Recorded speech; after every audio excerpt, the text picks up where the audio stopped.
Hello everyone. So guys, this is our first video of biology target series in which we will cover the respiratory pathway in humans. हमने earlier video में breathing और respiration के बारे में पढ़ा था। आइए अब देखते हैं ह्यूमंस में ये पाथवे कैसे वर्क करता है। तो इसमें कई सारे स्टेप्स इन्वॉल्व हैं। फर्स्ट ऑफ ऑल, जब हम एयर इनहेल करते हैं तो हमारी नोस्ट्रिल्स के थ्रू हम एयर को इनहेल करते हैं और हमारी नोस्ट्रिल्स में ऐसे कई फाइन हेयर्स प्रेजेंट हैं जिनका फंक्शन है जो डस्ट पार्टिकल्स हमारी एयर के साथ एंटर हो जाते हैं उन्हें ट्रैप करना और म्यूकस में कन्वर्ट करना, ताकि जो एयर आगे पास ऑन हो रही है वो एकदम प्योर हो, डस्ट फ्री हो। So first of all nostrils में हमारी एयर पहुंची। देन उसके बाद जो हमारा नेसल पैसेज है बैकवर्ड की तरफ, वहां से होते हुए एयर पहुंची फेरनेक्स में। तो गाइस, फेरनेक्स हमारे टंग का लास्ट मतलब एंड पार्ट है जो एक कॉमन पैसेज है for food as well as for air. जो फूड हम न्यूट्रिशन के टाइम पे एनगल्फ कर रहे हैं वो जाएगा हमारे ईसोफेगस में और जो एयर है वो पहुंचेगी हमारे लंग्स में। सो बेसिकली फेरनेक्स एक कॉमन पैसेज है जो दो रास्तों में डिवाइड हो रहा है, first for esophagus and second is for lungs. Then जो एयर फेरनेक्स में एंटर हुई वो लैरिंक्स से होते हुए हमारे ट्रैकिया में पहुंचेगी। Larynx is the voice box जिससे साउंड प्रोड्यूस होता है और ये जो लैरिंक्स है ये मेल्स में आउटवर्ड की तरफ प्रोट्रूडेड रहता है और फीमेल्स में नॉर्मली, और मेल्स में इसे बोला जाता है एडम्स एप्पल। तो बेसिकली ये साउंड बॉक्स है और ये हमारे पैसेज के मिड में प्रेजेंट होता है और लैरिंक्स से होते हुए एयर ट्रेवल होती है हमारे ट्रैकिया में। You can see this is the long pipe, 4 inch और 5 इंच ट्रैकिया, और ट्रैकिया में ट्रैकिया को हम बोलते हैं विंड पाइप। इससे एयर ट्रेवल करती है आगे की तरफ। ये एक लाइक हमारा फूड पाइप होता है वैसे ही विंड पाइप है। और ट्रैकिया में गाइस ऐसे रिंग्स प्रेजेंट होती हैं जो कि कार्टिलेज की बनी होती है, लाइक फ्लेक्सिबल स्मूथ टिश्यूज की बनी हुई होती है। और ये रिंग्स का बहुत ही इंपॉर्टेंट फंक्शन होता है। ये जो हमारी एयर है जब हम इनहेल नहीं कर रहे हैं तो ये ट्रैकिया को कोलैप्स होने से बचाती है ये रिंग्स। लाइक जब भी हम बलून को ब्लो करते हैं तो वो एकदम बड़ा हो जाता है और जैसे ही हम उसमें से एयर निकाल देते हैं वो कोलैप्स हो जाता है। तो जब भी हमारे लंग्स में और लाइक ट्रैकिया में एयर नहीं होगी तब भी ये कोलैप्स होने से बचा रहेगा due to this cartilage tissues. तो ये बहुत इंपॉर्टेंट है एयर कोलैप्स ना हो। देन ट्रैकिया डिवाइड होगा हमारे ब्रोंकियाई में। ट्रैकिया से 2 ब्रोंकियाई निकलेंगे, 2 लंग्स में पहुंचेंगे हमारी चेस्ट कैविटी में। तो बेसिकली एक लेफ्ट ब्रोंकिया और एक राइट ब्रोंकिया है। ये क्या करते हैं, ये हमारे चेस्ट का लाइक लंग्स का सरफेस एरिया बढ़ाते हैं और ब्रोंकियाई से होते हुए एयर पहुंचेगी एल्वियोलाई में। Alveoli is the air sac और जो ये एल्वियोलाई है ये ब्लड वेसल्स की बनी होती है और इसे बोला जाता है site for exchange of gases. यानी कि ट्रैकिया से होते हुए ट्रैकिया से होते हुए एयर पहुंची हमारे ब्रोंकियाई में, फर्स्ट ब्रोंकियाई एंड सेकंड ब्रोंकियाई। और जो ये ब्रोंकियाई है ये ब्रांचेस में कन्वर्टेड है, लाइक ट्रीज की जैसे ब्रांचेस होती है ये वैसे ही ब्रांचेस में कन्वर्टेड है ताकि इसका सरफेस एरिया बढ़ सके। और वो ब्रांचेस जो हैं आगे एल्वियोलाई में पहुंच रही है। तो बेसिकली जो यहाँ से एयर पास ऑन हुई अंदर ट्रैकिया में वो पहुंचेगी ब्रोंकियोल्स में ताकि उसका सरफेस एरिया बढ़े और इजीली एयर इनहेल हो सके लंग्स में। उसके बाद गाइस जो ब्रोंकियाई है वो ऑक्सीजनेटेड एयर को, हमारा जो ऑक्सीजन हमने इनटेक करा है उसको कैरी फॉरवर्ड करेंगे आगे एल्वियोलाई में।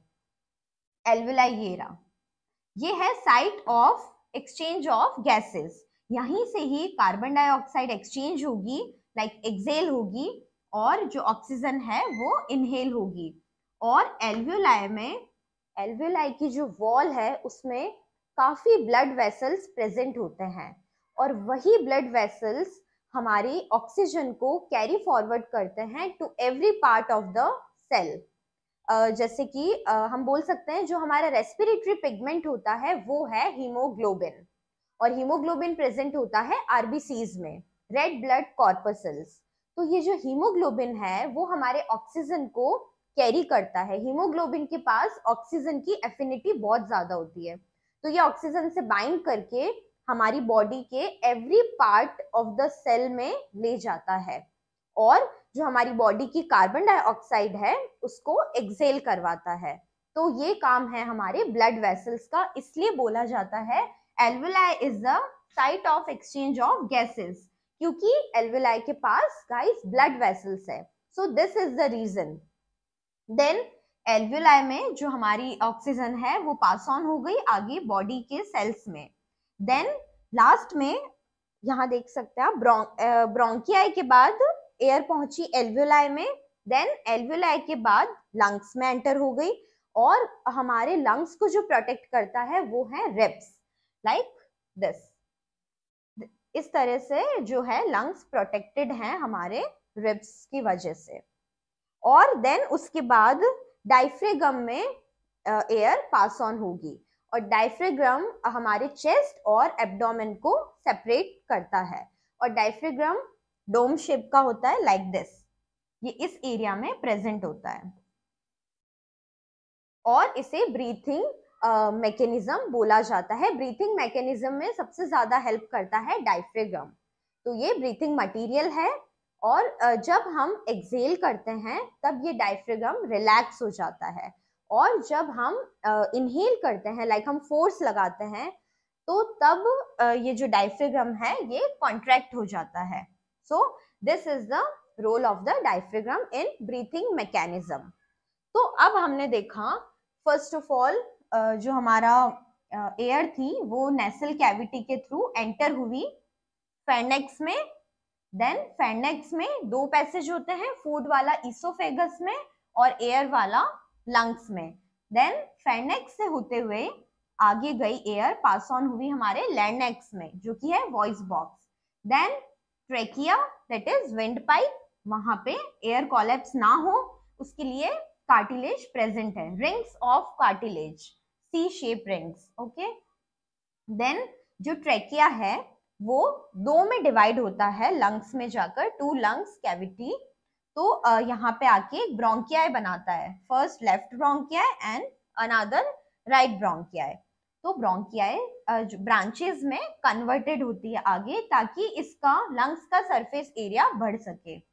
और ब्रोंकियाई जो है वो हमारे ऑक्सीजनेटेड एयर को पास ऑन करता है एल्वियोलाई में। और गाइस एल्वियोलाई के पास होती है ब्लड वेसल्स जो कैरी करती है ऑक्सीजन को to every part of the body.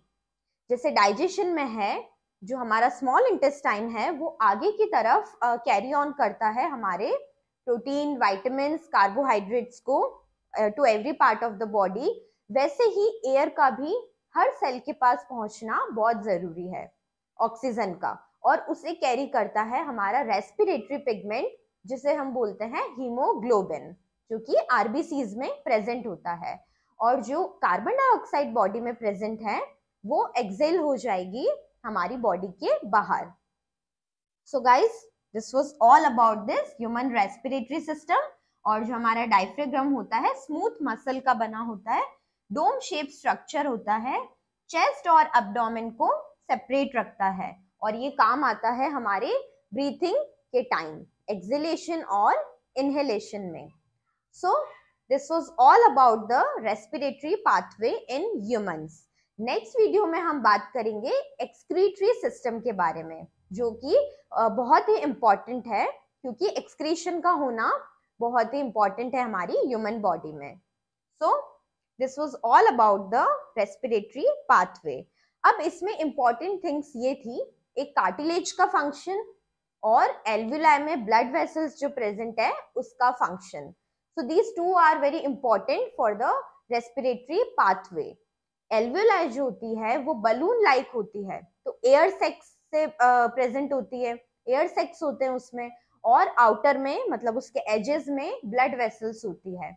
इसलिए बोला जाता है साइट ऑफ जो है एक्सचेंज ऑफ गैसेस वो है एल्वियोलाई, बिकॉज उसमें ब्लड वेसल्स है और वो ऑक्सीजन को कैरी फॉरवर्ड करिए to every part of the body. So this was all about the respiratory pathway in humans. Thank you. Stay tuned.